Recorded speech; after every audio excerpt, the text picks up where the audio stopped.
Good morning, everyone. Welcome to Catalyst Energies. My name is Dee. Thank you for joining me. I'm so grateful that you're here. This is the Catalyst Weekly Astrology Report. It is Friday, May 28th, and we're going to journey through the weekend together and give some insight onto what to expect in the following week. We have a third quarter square of a sun in Gemini and a Pisces moon. There's a lot of mutable energy in this chart, but there's also a lot of representation coming up now from Mars in Cancer. Pluto is going to start making some appearances. Our moon is in Capricorn right now. And we are going to talk about all of this stuff and just get an idea of what to expect. Now, some of the big things that are coming forward are Mars is coming into its trine with Neptune, which really has that spiritual warrior signature to it. And we're going to talk a lot about that. And this moon in Capricorn is going to be in an opposition to Mars in Cancer. It's also going to meet Pluto, and it's going to give us some measure of an intuitive and feeling-based experience of what it's going to be like when Mars and Pluto come into their opposition with each other, which really isn't going to, let's see when this happens, on the 5th. So it would be part of next week's report.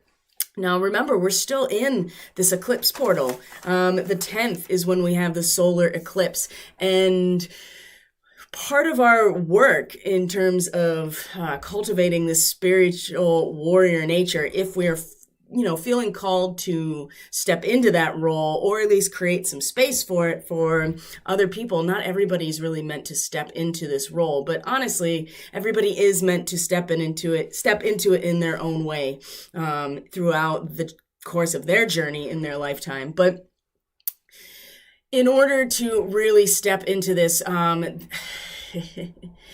there's just a lot of energy that could really trigger people in a certain way around our victimhood and our wounding, and it's going to, and we have a lot of ammunition in terms of our mental concepts, our ability to move throughout the material realm, to conceptualize what is going on around us, to make sense of our reality. This Gemini energy is very much about that. It is about the immediate environment and how we interact and conceptualize reality based on our interaction with the world around us. I explained it yesterday in a reading, the third house in Gemini.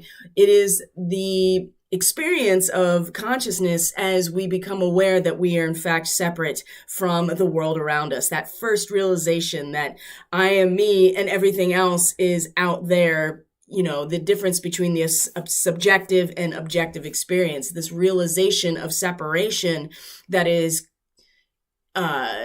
consistent also with unification, is that first sprout of consciousness. So there's a lot that we can engage with mentally, and boy, when the solar eclipse hits on the 10th, there's going to be so many options for us to engage with. It's going to be like going into a buffet, right? And we have the option of putting as much or as little on our tray as we want. And there's so many options of what we can take from. And we have to be mindful that we do not let this overwhelm our senses and have that experience that many probably have at a buffet, which is your eyes are bigger than your stomach and you're like, oh, that looks good, that looks good, that looks good. This is the essence of the solar eclipse. All of these options that we have access to, and it's really what can we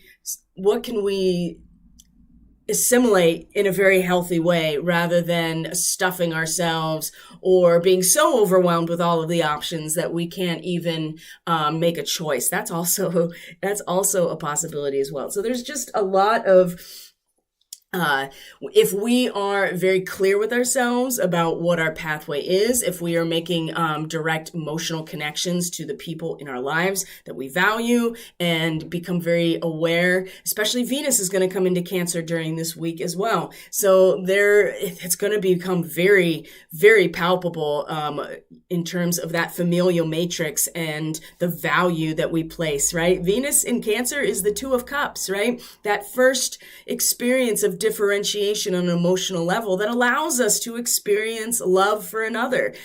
This is going to be very strong. And with Mars in Cancer as well on the other side of things and in an opposition to Pluto very soon, this warrior nature is going to really turn on. And we need to make sure that we know exactly where we're going to point that arrow, right? It's one thing to have a quiver full of arrows and to realize that we have all of the ability to really penetrate through our own ego consciousness and get through that obstacle in order to see things at a deeper layer, something that may be hidden or that our surface consciousness is not actively engaged with. It's one thing to have the quiver full of arrows and direct it. It's another to be so connected to that spiritual nature at the same time. And if we don't have that, or if it's distorted in some ways, and distortion is the name of the game with eclipses, especially a lunar eclipse, a full moon total lunar eclipse, distortion of how we feel, what's going on in our subconscious, under the surface, within us and our emotional landscape, very distorted. And this ambition that we are feeling in Gemini, because don't make no mistake, it is about ambition, right? It is about the development of a technical skill, of acquiring empirical knowledge and using that, right, to actually learn more about our environment, get better at something, just to master this realm of manifestation that Gemini represents. In order to do this,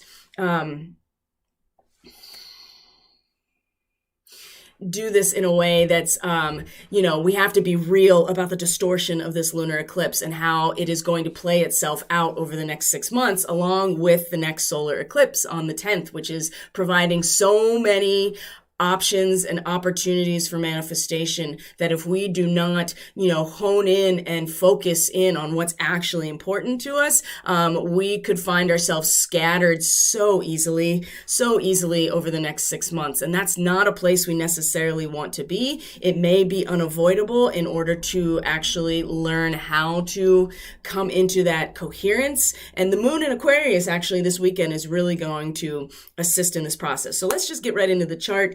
And, let's enter our TARDIS and go on a journey through time together and see what fixed points in time are going to be having a relationship with us and our free will choice on how to resonate with all of this. So thank you and welcome back to my subscribers and welcome to any new viewers and audience. I so appreciate each and every one of you. And just as a reminder that whenever you interact with content like this, it actually does support independent content creators like myself by signaling to the AI algorithm that this information is worth spreading to a larger audience. So thank you, and let's get started for today's report for the week of May 28th through June 4th. So this is actually Memorial Day weekend. Monday, the 31st, is technically Memorial Day. We always, in the United States, we celebrate it. I can't speak for other countries. It's a distinctly American holiday, and I'm going to give you a little background real quick. And I've done this before because this came up very strongly last year at this time, because not only did we have eclipse season in the same nodal axis last year, there were specific things that unfolded that are directly related to the original inspiration of Memorial Day. So Memorial Day is often considered a time where we memorialize the veterans, the people who have served in our military and have risked their own lives in order to maintain freedom for the citizens of this country. So we honor them and memorialize them and take some time to reflect back on their sacrifice and what it means to be of service. And this, can extend to other types of, it's mostly the military aspect. And I'll explain why it's actually very, very distinctly about the military. But this sometimes now spreads into other realms of service, firefighters, police officers, anybody who's a medical, paramedic, or EMT, right? First responders. This can expand to them as well. And I feel like it usually does on some level. But the original Memorial Day is based in the Civil War. And it's very specifically connected to what it's based on is that it's based on the instance where after the war was over and in the South, there was a group of individuals who had been slaves that had been liberated as a result of the Civil War and the North winning the war.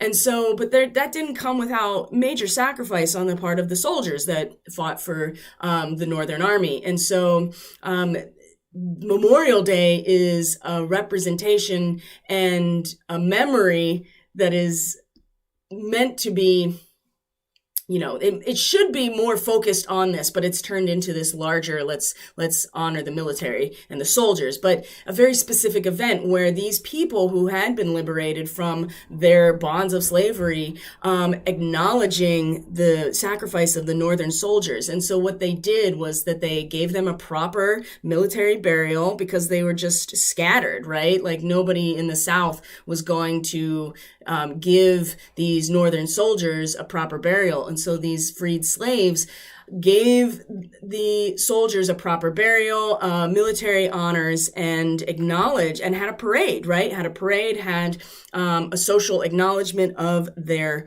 service and their sacrifice for their freedom, right? So so what was happening around this time last year? Well, we know if you're paying attention at all right now is that this is the 1 year marker for the death of George Floyd. And isn't it interesting that that this happened around this time of year, Memorial Day, and what Memorial Day actually memorializes and how that attention has been stripped away as a result of other actions and where our attention is actually being funneled into. So that's a conversation for a different platform. I'm just bringing it back around because we're talking about astrology. We're talking about fixed points in time and energetic resonances that are related to those fixed points in time and the meaning we give them. That's a very Scorpio thing, by the way. And Sagittarius. Sagittarius is the alchemy of what we can create from that the symbolic meaning, right? And so that's very interesting now that we're talking about the distortion in that Sagittarian archetype, and especially with the South Node of what we are leaving behind. So I don't know, food for thought, just something to plug in or put under your cap and maybe consider at a different time. But it is Memorial Day weekend, and I really want to make it clear where Memorial Day actually stems from and why it's important. So here we go. We're looking at the 28th. This is our chart of today, and our moon is now in Capricorn. Okay, so feelings and emotions and our internalized experience is now really finding some seriousness. It's really getting down to the brass tacks, and specifically with Capricorn, we come to a feeling-based understanding or realization that nothing is separate from anything else, right? We're all connected in these institutions that we contribute to creating together, right? And so there is a sense of responsibility that goes along with Capricorn to the whole, because it's impossible to separate ourselves from the whole when we are collectively creating these larger material institutions like cultures and economies and governments or large family structures, right? The matrix of our reality is Capricorn. And so we start to think more seriously, we start to feel more responsible, we start to kind of get down into what we actually need to do, what needs to happen, and how this is, reflected in our emotional state. So, and this will become very activated when, as we're going to see, the moon meets Pluto. Let's see, today's the 28th. Yeah, that's going to be tomorrow. The moon's going to meet Pluto tomorrow. So in the meantime, let's just start, right? Where are we? Let's see here, the 28th. So the sun is still in early Gemini. Mercury is slowing down. Will station retrograde tomorrow, but it's slowing down to pretty much a standstill at that 25 degrees of Gemini mark. You know, the pruning back of all of the expansion, the natural expansion of our mental consciousness and our mental field through Gemini. It's mutable air. It's just endless possibilities. And so eventually we have to start pruning it back, especially as we get closer to Cancer. This Cancer archetype is going to come up very strongly this weekend. So family, protection, loyalty, where we belong, safety, security, and healing, right? It's the womb. You know, the immediate family is in some ways the womb where we each individually develop our character and our personality and where we find our self-esteem. So as we get closer to that in the Gemini archetype, there is a natural progression towards starting to pull back, right? Starting to prune, starting to cut back what is unnecessary, because eventually you have to make a decision, which is 0 degrees Cancer. Venus is catching up to Mercury right now because Mercury is actually standing still. And so Venus is, you know, for once moving faster than Mercury in its orbit from our perspective, right? It's not out there in reality because nothing actually moves backwards in its orbit. It's just from the perspective of Earth. And so we see Venus moving quicker in its orbit, in its movement across the sky. And so in some ways, our mind is slowing down. It's starting to contract. It's starting to come to a still point. And we will find that within the next day, like a total still point. And Venus actually picking up the slack in terms of our sensitivity, how we feel about things, how we, you know, what is valuable to us, what do our five senses perceive as comfortable, harmonious. This is the goddess of love because she pulls towards her what makes her feel good and what she values and what allows her to feel valuable. So this aspect is now, I wouldn't say speeding up, but it's compensating in some ways for how Mercury is coming in. And coming to a still point. And so we can rely on some ways in our five senses, in our, material value and our relationships and our projects, you know, the things that we value that come in material form. And this is really about using inhibiting circumstances to develop our character, this particular degree of Gemini. And Mercury's already been here, right? Was just here a couple days ago. And so it's about learning rhythmic freedom by using the most binding situations to demonstrate our transcendent capacity, right? And so, you know, I think that it's going to feel a little uncomfortable, especially because the mind is coming to that still point, and it's like a frozen pond, right? It's frozen, and so we use the frozen water to like skate across it. And Venus is going to show us how, you know, because that's an activity that people find a lot of joy and fun and pleasure in doing. And so, as much as those binding circumstances on some level may feel uncomfortable, Venus is a least allowing right now to be like, oh, I can see how this can be, I can use this to demonstrate my ability to transcend these tough situations and to find at least some rhythmic freedom, right? Something that I can utilize to skate over and mobilize myself. So that's, especially where the sun is, it's still in early Gemini. So it's still dealing with it's still in conjunction with the Hyades cluster, and the Hyades star seeds are still being really activated right now by the sun, especially a lunar eclipse sun. So there's a lot of still expressiveness and kind of feeling out what it's like to move between the polarity of our mental state. You know, for every idea that we conceptualize, there is its opposite. And the real mastery of the magician is constantly moving back and forth and acknowledging the potential in that moment, right? Gemini is the lovers in the tarot, right? Distinct poles, but realizing that they are one and that he can come into communion. So, but in the beginning of Gemini, there is expressiveness and a sense of like being in the rhythm rather than rather than initiating and riding the rhythm, you're just kind of feeling yourself in the rhythm and back and forth. And this is where so it is expressive, and sometimes it's emotional, and sometimes it's really disruptive. And so that's where the sun is right now. So Venus is really giving us the ability to find a way to use those circumstances in order to find this rhythmic freedom where we're not just pushed and pulled constantly from one side or the other, like a child having a tantrum, right? Early, the third house is about us figuring out our role in the world, how we live in communion with the outside world. And as a young human, this is why young humans tend to be very expressive in the course of figuring out who they are and how they get their needs met in the world outside of them. So this Gemini energy is its own thing. And then we come into Mars in Cancer this is where I think that it's really going to, like I said, the moon is going to be in an opposition to it. Eventually, Mars and Pluto will be in opposition to each other. And so in the meantime, we are, again, Mars, this is really hard for Mars, but there's a moment here today where we can come into the silence of again, here's that still point. Even Mars is at this still point. And there's a longing here, which Mars is great at.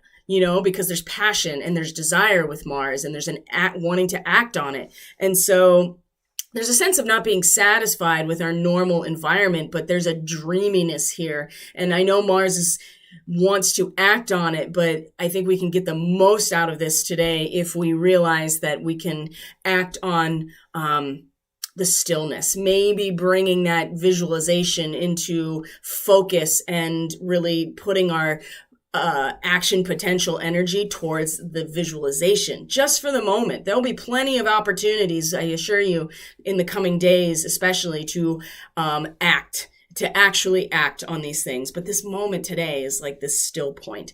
So what other transits are happening? So our moon is in Capricorn, as I said. So it's already come into where am I here? A sextile with Jupiter at that second degree of Capricorn and Pisces, and there's the second degree is always that moment of the contrast to the distilled nature of the sign itself in that first degree. So the first degree is the essence, really, with all the possibilities of how it could unfold, and the second degree is the contrast of that. And so with 2 degrees Capricorn, which is very much about authority, either inner authority, a lot of outer authority, formalization and boundaries and structure, right? Very Saturnian. The second degree and the authority that we have to, that we have to grasp in some ways to step into that position. The second degree is showing us, well, for all of the grasping of authority or stepping into a role of authority, there is always the other side, that the damage that will be caused by the inevitable battle to keep that power, right? That is the other side of Capricorn. Ooh. And so in a sextile to Jupiter, which is interesting at the second degree of Pisces, which is the caution that has to be equally exercised at the same time as total immersion in the collective transcendental experience, right? Pisces is the ocean of consciousness that we all go back to. But with that, as we live in a process of individuation, which is what this chart represents, we have to at least know the difference between us and everything else. And sometimes we have to exercise some caution and some protection for those that are not able to manage the space of being totally immersed, right? And that comes out a lot in a lot of different ways: addiction, escapism, mental health challenges, sickness and illness, right?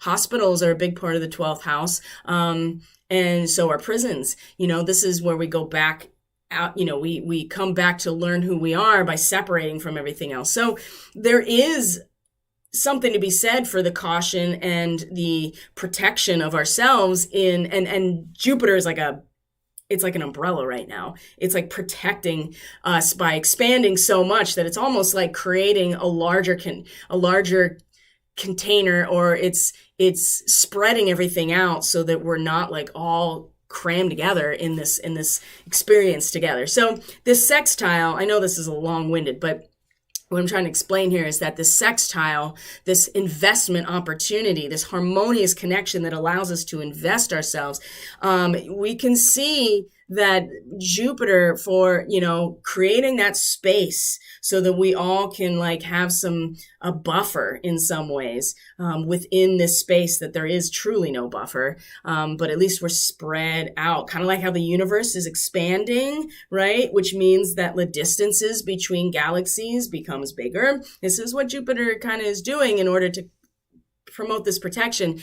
It will, in fact, support this inner realization that, there is a price to pay for authority and power. And it is the damage that is done when we try to maintain that. And so spreading out so much, I think, is going to, and realizing that within us is certainly going to allow us to, value the protective mechanism that Jupiter is offering right now. Because we all know that is the other side of power and control and authority, is that you have to enact some sort of battle in order to keep it. And that is in fact like the dark side of Capricorn, isn't it? So that's the sextile today. It's going to quincunx the sun.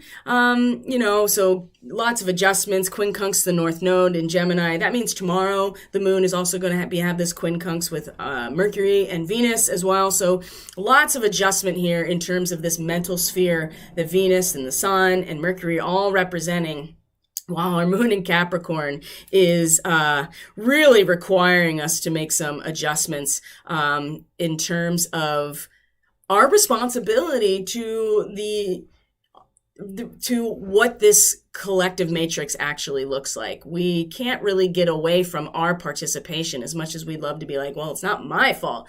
We all created this together. Either, we've all created this together, whether or not we want to admit it, whether or not we are even aware of how we've done it, it's still happening. And so we still have to take that responsibility, and that's going to be something that we each have to contend with, and we will find our adjustment, because Gemini, there's no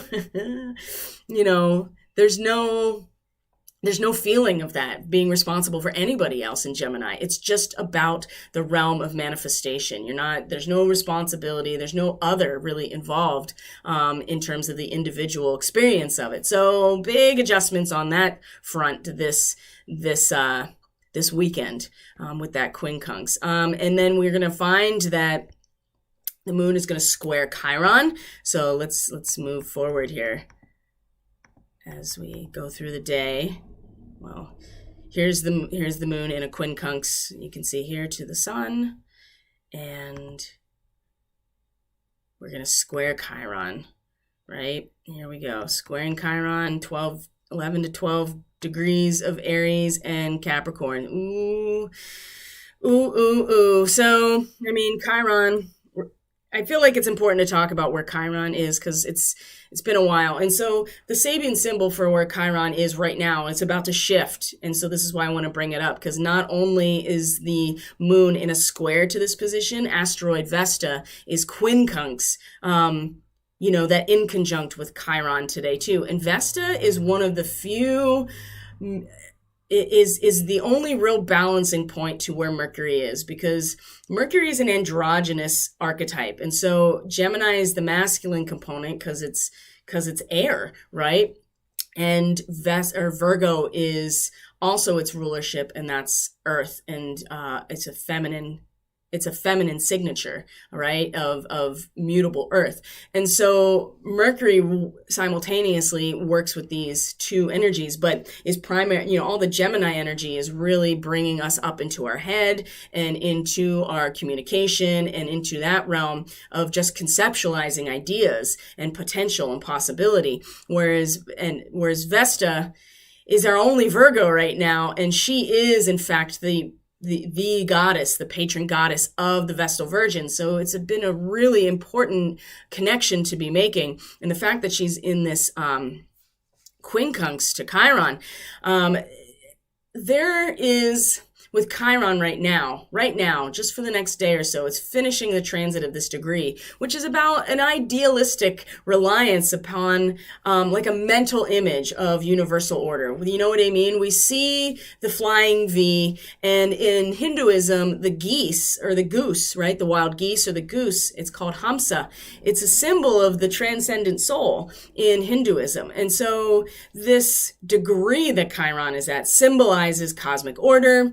And we see, like I said, it's idealistic of this image of what, but it by its very nature, causes a repolarization of our own consciousness. It by its very nature causes us to, at the same time, consider the universal order of things and the conflict, a cosmic principle for order, and then the conflict with the social and human-made principles of law and order. It is a natural, it's a natural polarization that happens within us. And Chiron is really, for everybody, we're really going through this process of addressing our wounding of our very nature. And this is, I feel like we've really been struggling with this polarization that is a natural part of the process. And remember, Eris,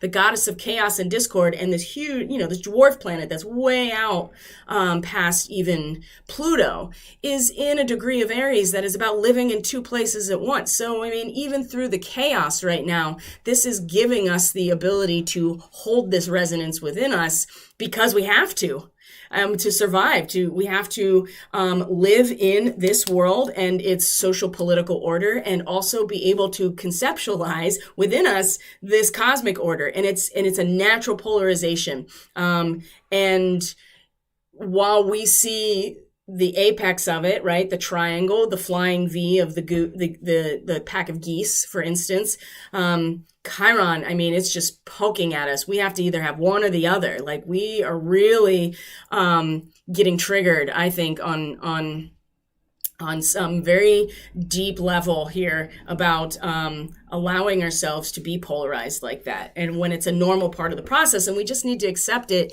and realize that we can heal our vulnerabilities here. So the quincunx with Vesta, okay? So we know Chiron is right here. We know the moon is squaring Chiron as well today. And that's, the moon in Capricorn, the thing about Capricorn in general is that it's the engine of nature, right? It is the actual mechanisms for how the matrix of physical life, of material universe, right?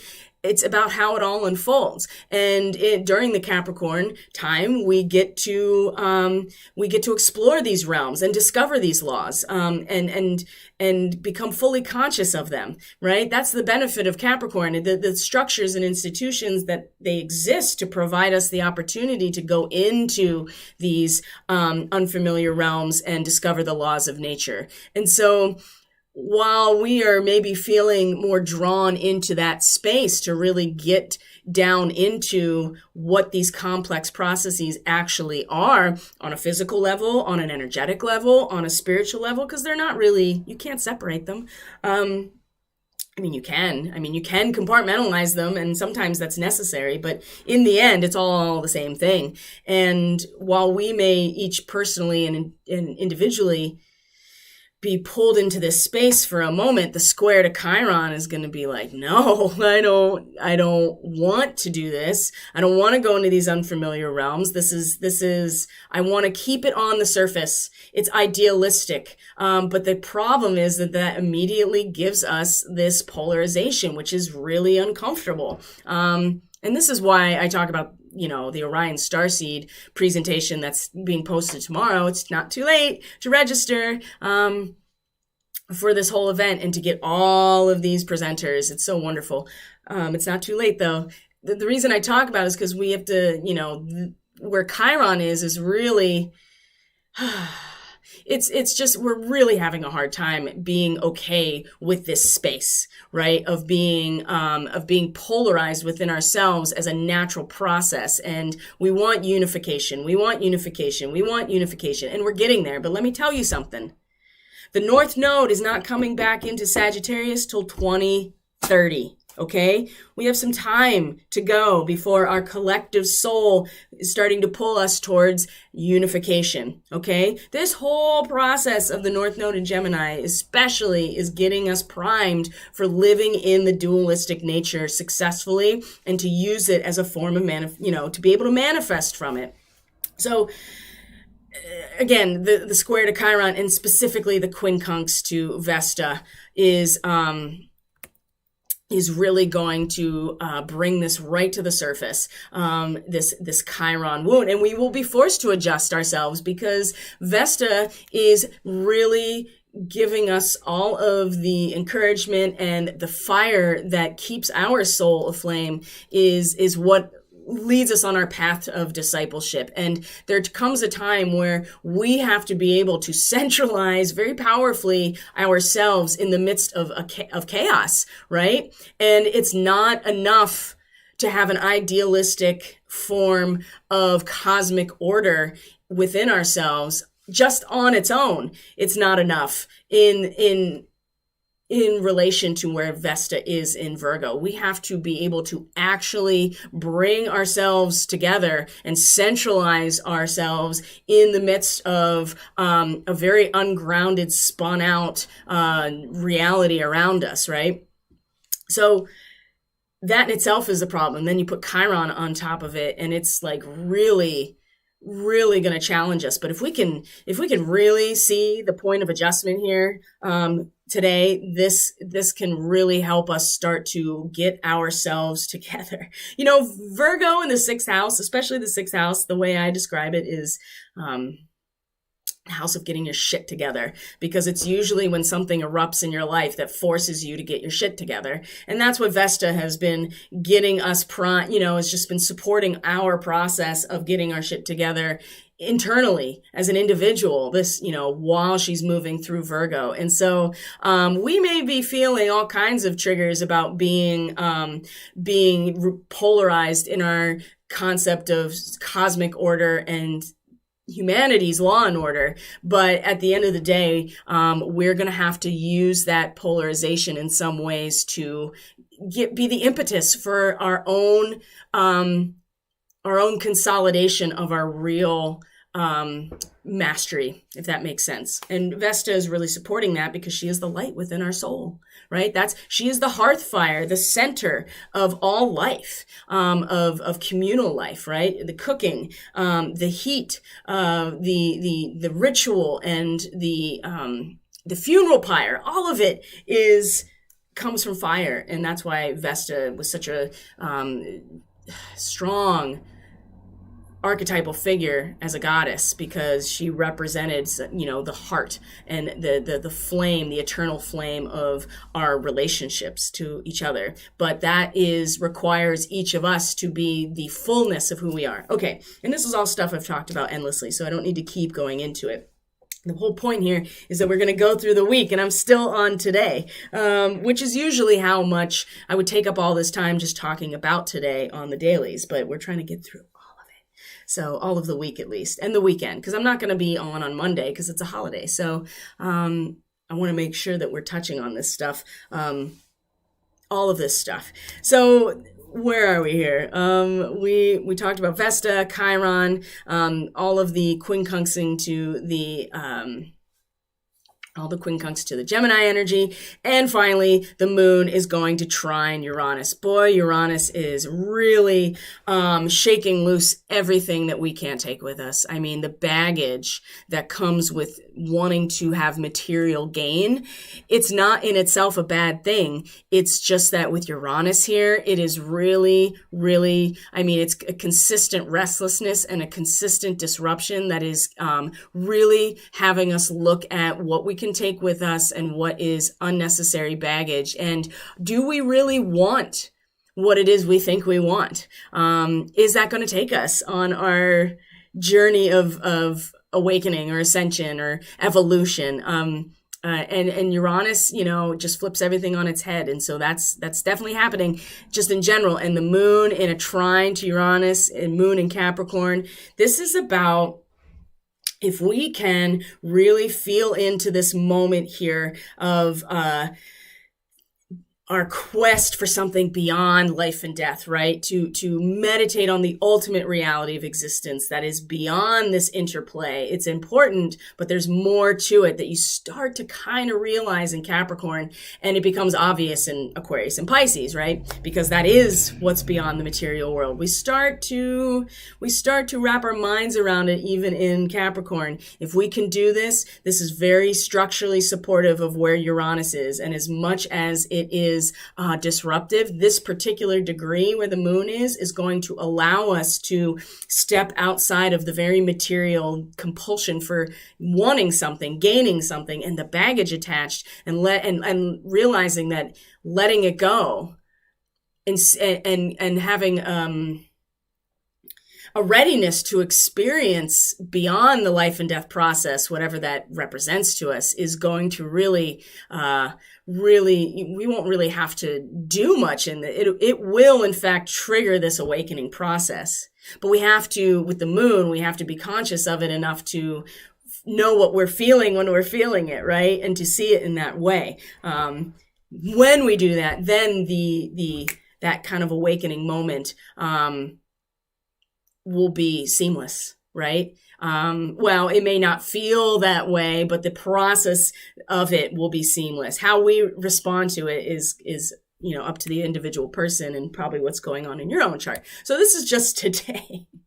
Okay. And I really appreciate you sticking around as long as you have so far, because we are really getting down to the brass tacks here with this moon in Capricorn right now, and really thinking about our personal responsibility towards how and not even thinking about it, feeling into it, getting a sense emotionally how we are equally responsible for creating this matrix, false or not. We are still all contributing, because that's really what the 10th house in Capricorn is, the contribution to the collective matrix of reality that we all are in. So we can't separate ourselves from that. And this is what a lot of the moon in Capricorn is going to bring us to today and into tomorrow. So speaking of tomorrow, here we are. We are looking at Saturday, the 29th. And so let me bring up my notes for that.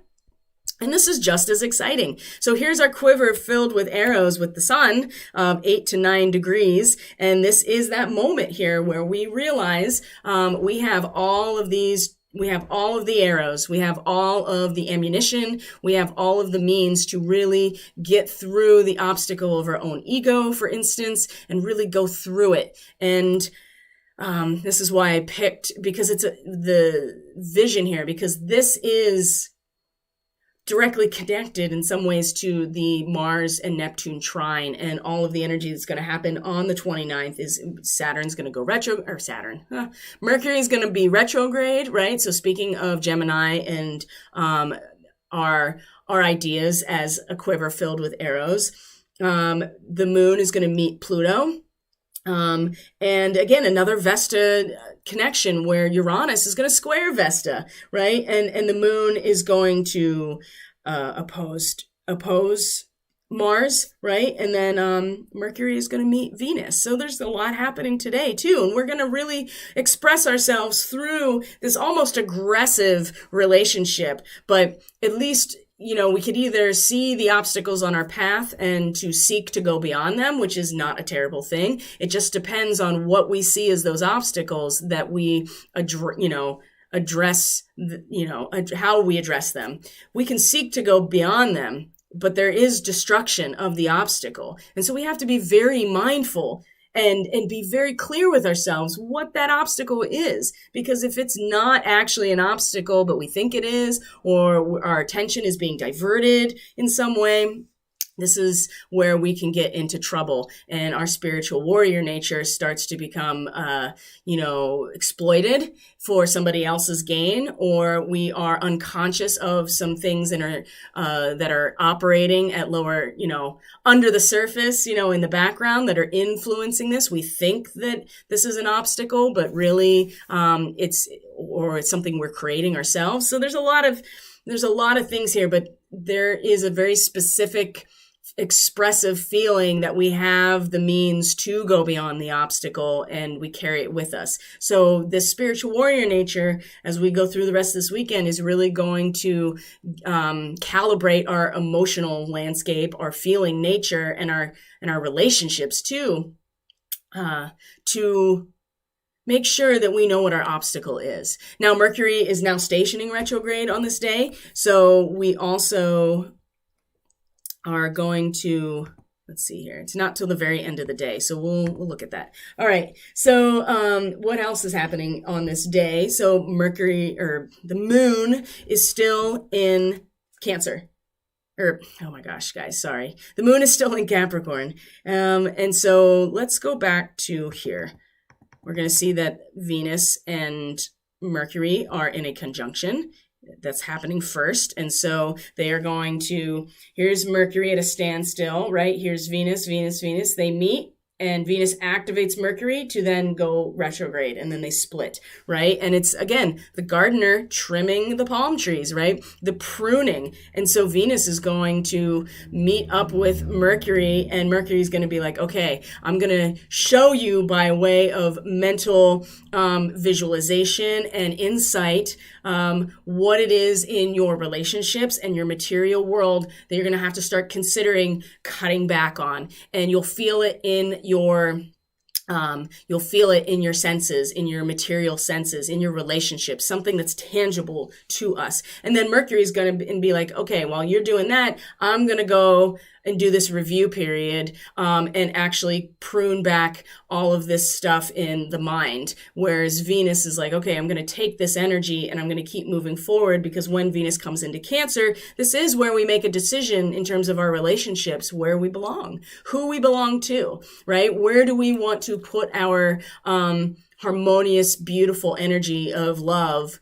Where into the realm of Cancer, our family, right? The spiritual community, those that we feel that familial matrix with. So in the meantime, Mercury is showing Venus like, hey, you might want to consider pulling back on all of this manifestation energy for a little while and start to consolidate it into a specific decision, right? Whose flag are you going to raise?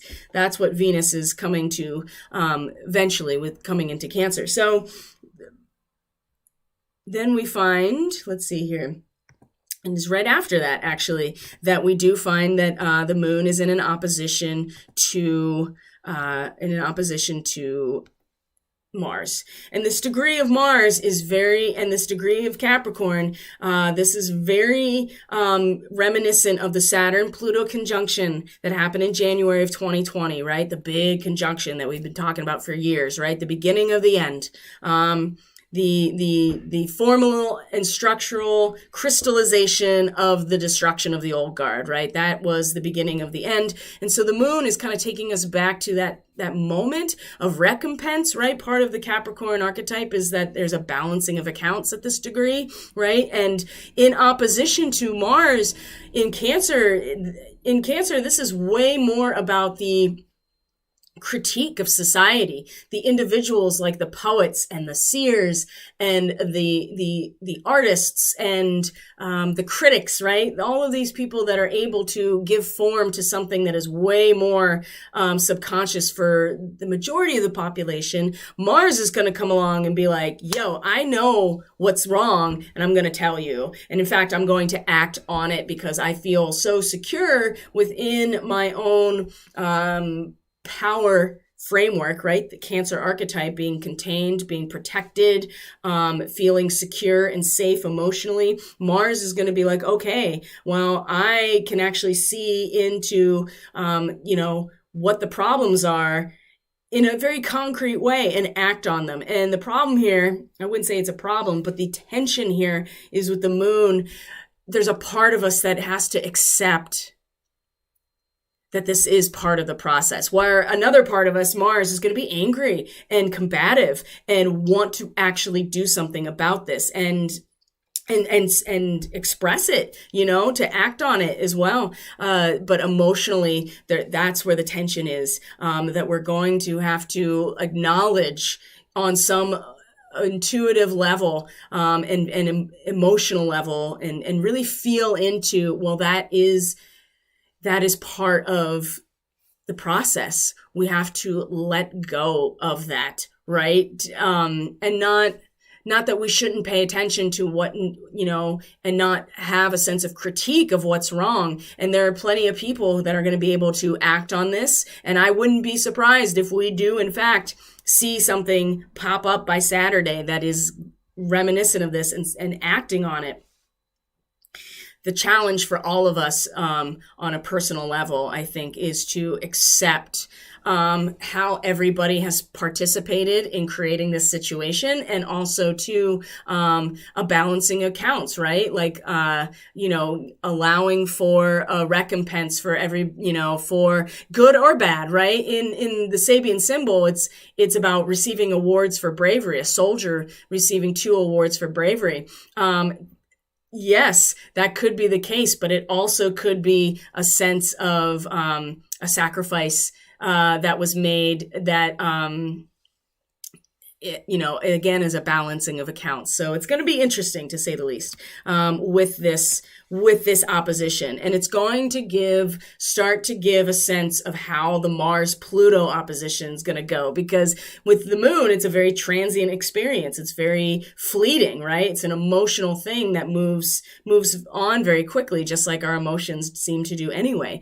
But when it's Pluto in Capricorn, it's going to be another story entirely. And it's going to be a different position of Mars. So we're starting now to feel that tension between wanting to act on protecting, right? The family, the familial unit, the nation, where we feel we belong. You know what I mean? Where our identity really lies. Our tribal identity, our regional identity, all of those things are part of that Cancer archetype, where we want to pull in and consolidate and protect. Oh boy, when Pluto is in opposition, it's going to be so hard, because it's really going to be destroying. In some ways, it's going to be destroying everything outside of that little bubble. And we're going to really need Mars to give us the courage and the bravery to really protect that which is the most valuable to us in terms of our familial connections. Whew, man.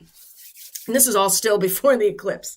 So, and where else here? So at the same time that this is happening with this moon opposite Mars, the moon is in a sextile to Neptune, right? And in fact, it's not only it's a sextile to Neptune, it's a sextile to Pallas Athena, because they're meeting together, right? And it's in an opposition to Mars. And so there all of these aspects of the balancing of accounts and the reward offered by society for fulfilling your responsibility, whatever that is and means. That's something that we each are going to connect with the moon here. We can really invest that into where Neptune is, which is, again, the fully surrendering of our own selves in order to substantiate something, a conscious ideal, right? Like the medium materializing for a seance, you totally step aside in order to substantiate this very transcendent and this transcendent experience and a conscious ideal. And when we accept the reward, when we accept and feel the balancing of accounts, as much as Mars is going to pull against this in Cancer and be like, well, let me tell you what's up, because I know what it is. We can still invest this energy of balance and receiving our reward or recompense, whatever, however you want to characterize it, we can apply that to this position of not only Neptune that is making it almost impossible not to do this, but also Pallas, Athena, which is the goddess of strategy and wisdom. So not only is it Neptune just dissolving everything and almost giving us no choice but to consistently give ourselves to this conscious ideal, it's part of the strategy too, if we can really link into that. And so accepting what we will be offered as a result of our commitment to this and our total surrender of our own self to this much larger process.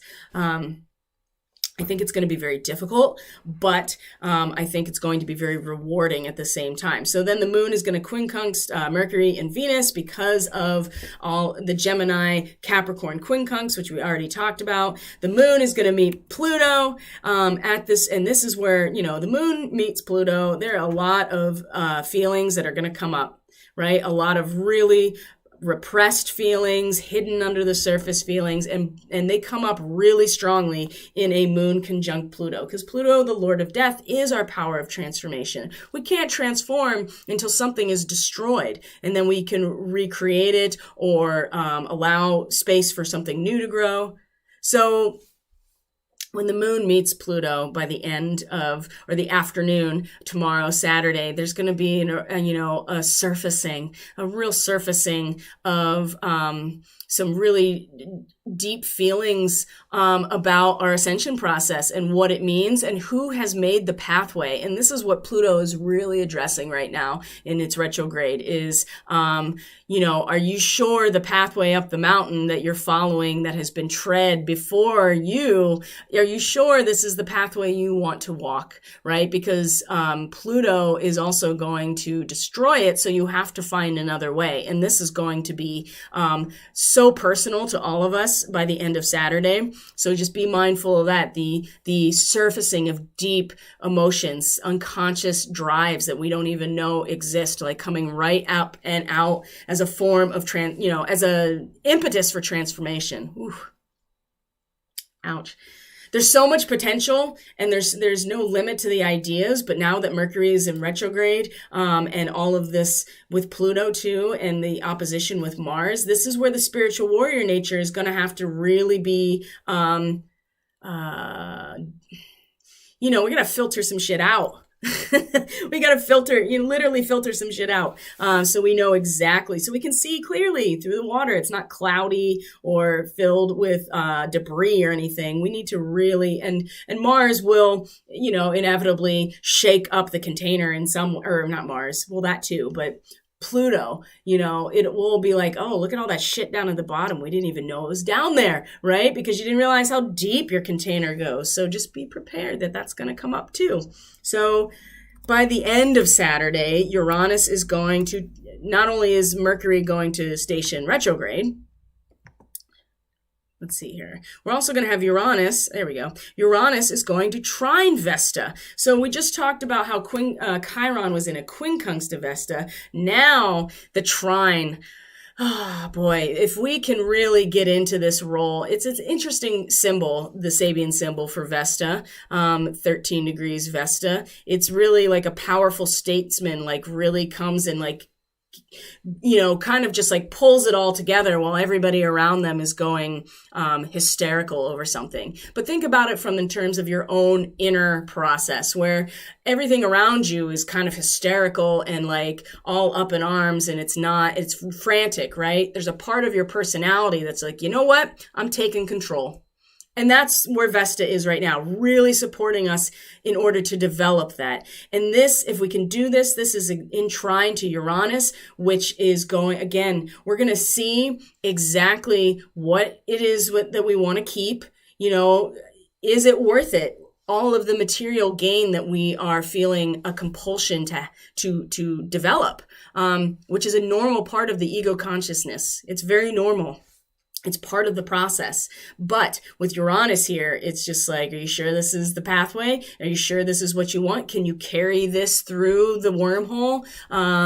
You really, and And this trine, I think that what will happen here is that the disruption and the static and the restlessness that Uranus represents will ultimately create this hysteria within our own field, that if we can connect to where Vesta is and really utilize what she has to offer in terms of supporting our process of becoming, right, on our path, then these two things will support each other. They'll support each other. And I think it's necessary, but we have to have and with the moon and Pluto coming together like this, oh, wow. Talk about static, and talk about interference, and talk about shit coming to the surface that we didn't even know existed. And really just upending things in a very material way. And Vesta is going to be like, if we can just pull it together, we're going to be okay. We're going to be okay. So by the time we get to Sunday, there's going to be a lot of things that have happened. And the moon will have moved into Aquarius. And this is going to be a really helpful energy, I think, because not only is Mercury now, in retrograde, the sun, we're kind of getting pretty daring at this point, and going for the nosedive, right? And committing, right? To regardless, success or failure, there's no turning back now. Oh man, I don't know what it's going to be, but it does feel like it's going to be pretty obvious. And then we'll have this moment of well, now we're in it. You either go to success or failure, but there's no turning back now. And Venus is really going to make it very attractive to start reaching out to other people in your life, to other people that maybe you haven't had the best relationship with over the last year. There's a period of transition that's coming, and it's going to be very attractive to us. It's going to feel good to be emerging from our own little gypsy camp, or whatever, our insular little place that we're going to come out of. And there's a yearning for a new state of consciousness. It's going to be very attractive. It's going to feel very good to us. And I think she is going to support this aspect of the sun in Gemini that's just okay, it's, ride or die, basically. Ride or die. So Sunday, that's a good way to think about it. And Mars is still in the same location in terms of its degree. And let's see here.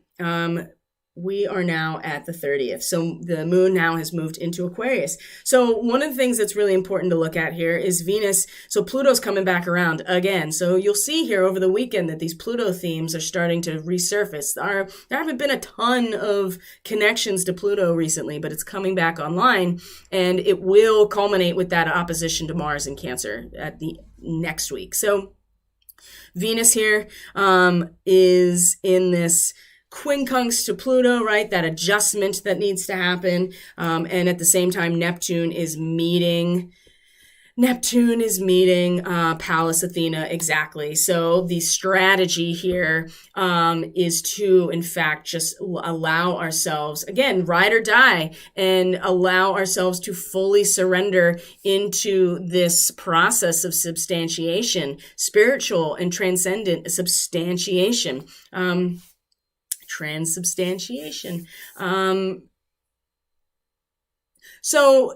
This in conjunct, this adjustment that will need to be made is with Venus in that same degree I just talked about, how we're going to want to come out of where we've been camped, right? Our encampment. We're going to start wanting to come out. There's a yearning for a new state of consciousness, a transformation that's coming. And we're, like I said, it's going to feel really attractive. We're going to want it. And the problem, the quincunx that will require an adjustment with Pluto is that everything what we know is just getting destroyed. All of the cultural and social mechanisms for how our society is working is all being torn down, and has been since 2008 when Pluto came into Capricorn. So as it's coming into its last degrees and in conjunction with the United States Pluto return, we're going to want to do this, and we're going to have to really adjust our expectations with because Pluto is just doing Pluto's thing and just tearing down everything else. And so this is a good adjustment because we're going to have to be mindful of Pluto in general this week. And so again, just because everything is falling apart with the false matrix does not mean that we on an individual level can't start coming out of our insular encampment and start to bridge the gap with those in the city, right? For instance, that's just a way to wrap your head around it. So this is on Sunday. We're going to start kind of emerging. And at the same time, we realize that the strategy, the most efficient strategy, the best strategy is to just allow ourselves to be part of this process and surrender ourselves with or to the substantiation of this collective ideal, right? Which is where Neptune is. And so the Aquarian moon is going to trine the sun. It's going to trine the North Node, these air trines. And so we're really also going to see that the inspiration for the inspiration that we feel when we're in a silent mode here is really going to, it's that silence and the inspiration that comes out of that is really going to support, this pull towards newly opened lands, the pioneering spirit that the North Node is representing right now. We are going into new territory, and the moon in Aquarius, being a little bit aloof and kind of detached emotionally, not acting out of the emotions, but using emotional energy and our feelings to find that singularity, right? Aquarius is like the laser point, and Gemini is, all of the possibilities. These two in a trine together, it's going to show that getting into that quiet space, in that silent space, is going to allow for inspiration and guidance, but it's going to come from within us. It's not going to come from outside of us, okay? And part of that too, when it comes to this ride or die, is an emotional realization that and a need to see people for who they are instead of projecting our, like they're a screen that we project our own shit onto, or a screen that we project our ideal onto. It goes both ways. Being real and seeing people for who they really are is going to support our expression through this ride or die. There's going to be a moment of just like, whoa, what is this? And then it'll, in some ways, it will kind of force us to be like, well, I have to like go within, and really get in coherence in order to actually see where, the new territory and feel comfortable going towards this new territory. Wow. I can't even believe what's going to happen. The moon is going to, so here's the moon in Aquarius. All right. I'm going to check in with the stream here. Where is it? All right. I want to make sure that everything is good here. Yeah, Pluto. Hi, Phil. I don't know when you made that. I don't know when you made that comment, but you're right. It will be on my ascendant. Oh my gosh. I'm trying not to think about that right now. So here's the moon. Like I said, it's in trine to the sun. It's going to trine the North Node. Guess what? This is all on Aldebaran, by the way. The moon and the North Node, or the sun and the North Node, are on Aldebaran. So that's actually a great thing. And it will be in a sextile to Antares. So again, getting into the silent mode of inspiration, seeing things for what they are. If we can take that, we can invest that energy to Antares, which gets the heart of the Scorpion. Ooh, boy, that's the sting, isn't it? But we can handle that sting if we are really allowing ourselves into this Aquarian space. Okay, so where else? So we saw that. We're just going forward here. The moon is going through Aquarius. This is Sunday, by the way. And now we have a sextile to Chiron. And at the same time, it's not only sextile to Chiron, it's squaring Uranus and is in quincunx to what? Asteroid Vesta in Virgo. eventually you get to a point where you're kind of like a barometer, and the ability to discover natural facts that allow us to plan in advance. What's a barometer do? That measures the change in pressure in the atmosphere. And by that, you can actually make, reasonable predictions about the weather. Same thing in Aquarius. When we're in coherence to the energy that is pervasive throughout all life, that is, palpable but not measurable in a material way, when we're able to do that, we become a barometer, right? Again, squaring Uranus, these fixed squares, these cross purposes here are going to be interesting, especially because it's not quite a mutual reception, but Uranus is the ruler of Aquarius, and the moon is exalted in Taurus. And so there is this crossover here between the two of them, as you can see here with Uranus and Chiron, but the square, so they'll be at cross purposes, but they can actually kind of relate to each other to lessen the impact, if that makes sense, or at least not lessen the impact, but certainly be able to be able to hold the impact in the best possible way. Because the reality is that internally we're going to be able to see what's coming, right? We can use our own internalized emotional landscape, our intuitive nature, to be in coherence and know what's going to happen based on the observation of natural facts. That's really Aquarius. That's where the intelligence and the genius comes in with Aquarius, and seeing into the future. Because there is no time and space with Aquarius, right? It's outside of it. But the square to Uranus that is in a very material way is not really looking at what's going to happen. It's more about, this is what I want. This is what the ego wants. I will do the work to carry the baggage of what my ego wants. And so this is going to really challenge us. And what it's going to really do is, activate Chiron again, and this time in a new degree, which is really, really frustrating. Like, this degree of Chiron is about frustration, adolescent frustration. You want something to go off and it's not time yet. And so it's just being frustrated with things not moving fast enough. And so, we're going to be able to really see into the future and simultaneously have to live in what's happening right now.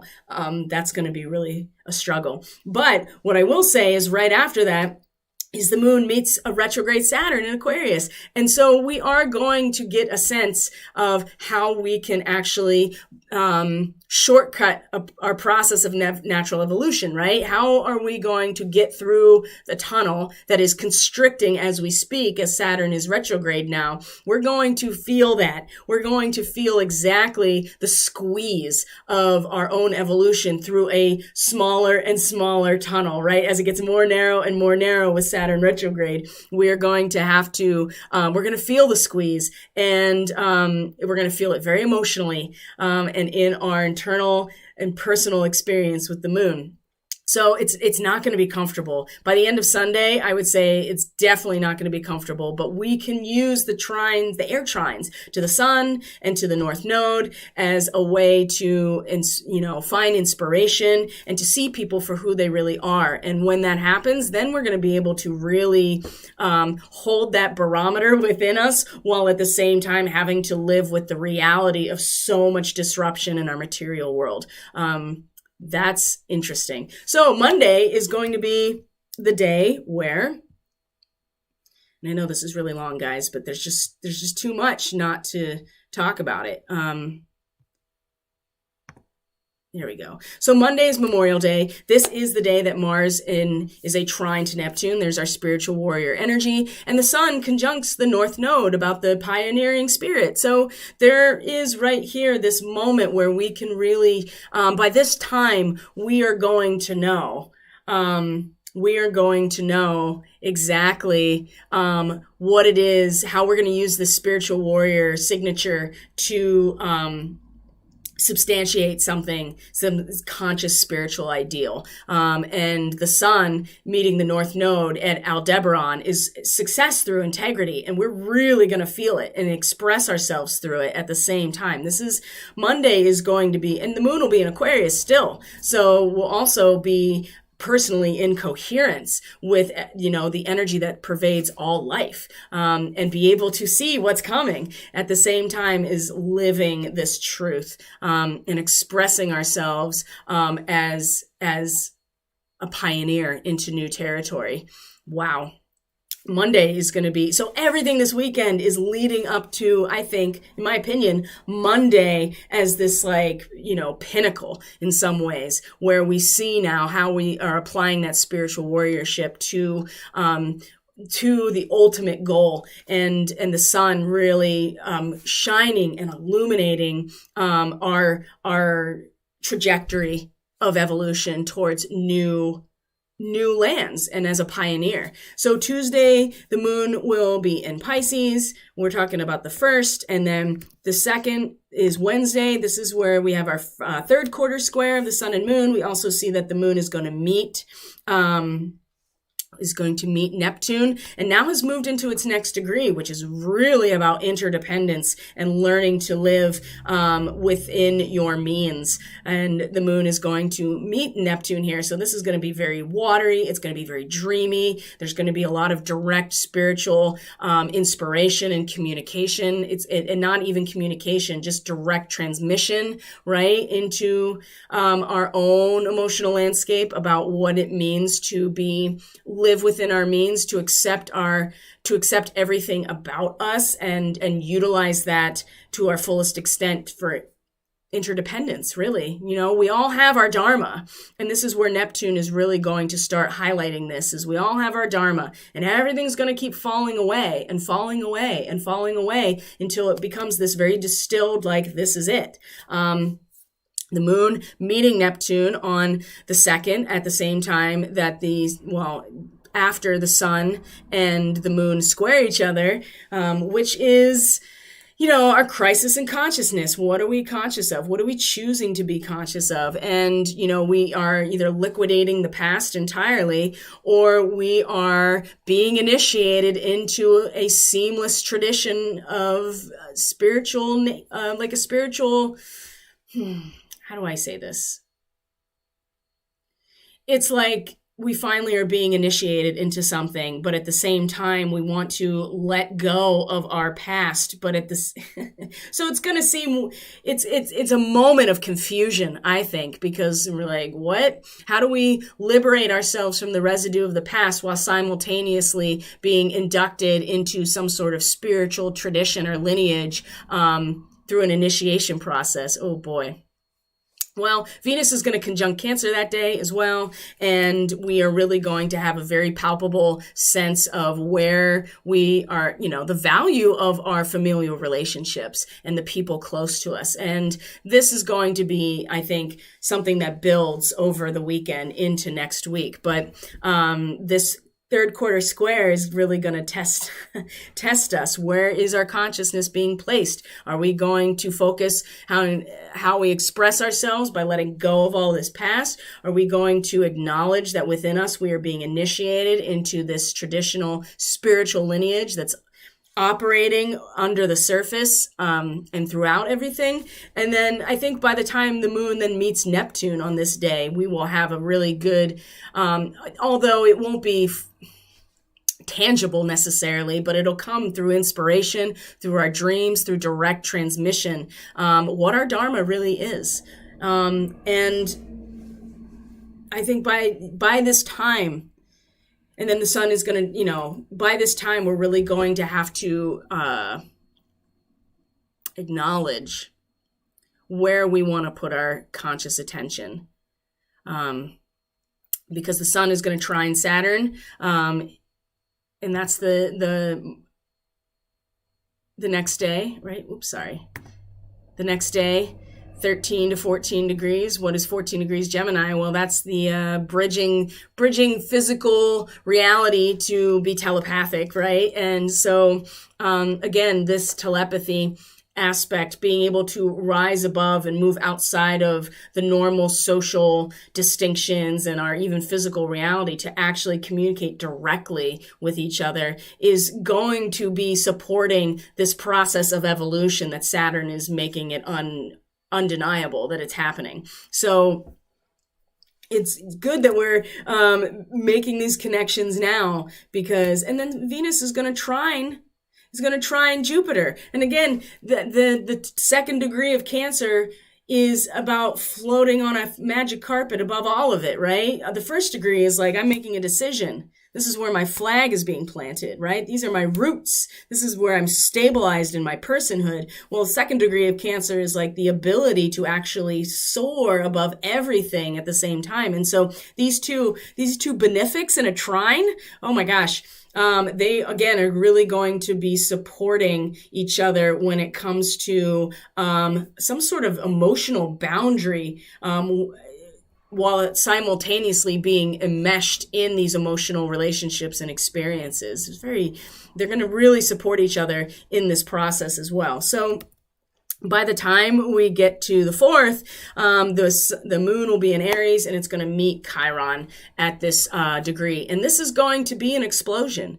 And it's going to be a very frustrating explosion, because and we're going to feel a lot of feels about it, because it is about the adolescent frustration of things not moving fast enough in that 13 degree mark of Chiron. So by the time we get to the end of next week, it's good that we're going through all of this, because when this happens, we're going to have to acknowledge where it is triggering our victimhood when things aren't popping off the way we want them to. And I would say to keep that in mind as we are waiting for things to drop. And it's just, things will drop and things will shift, and there will be a lot of tension. But at the same time, there is a lot of supportive aspects that can keep us, not even keep us. There is a lot of opportunity this weekend to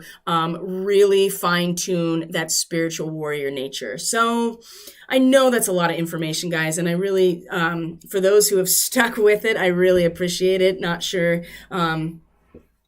if you'll get through all of it. It's almost about 90 minutes at this point. So let me know if you need anything. My presentation is being posted tomorrow. It's not too late to register for the Mercury Retrograde Alchemy Summit. And I'll be talking about Orion starseeds, which are really integral in all of this Gemini energy, especially with late Gemini, especially with where Venus and Mercury retrograde are right now.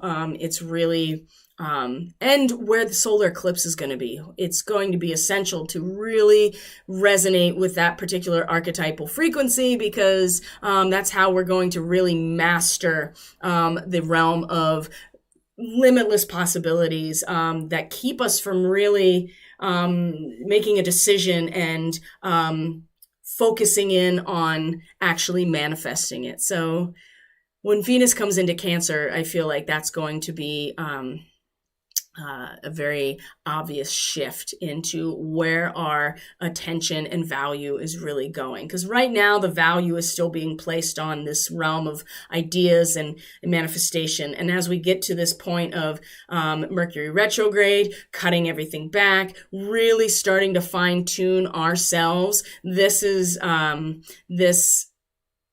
will start to realize where we want to direct our energy and where we want to actually manifest our own magical creation. So with that, I'm going to leave you for the weekend. I'll be back on Tuesday for the daily medicine transmission. Thank you so much for being here. Thank you for tuning in and being part of this journey with me. I so appreciate each and every one of you. If you are interested in a reading, or if you're interested in energy work to support your process, you can go to catalystenergies.net. That's in the description box below. And you can go to the website, and everything you need is actually there. And social media access is also in the description box below.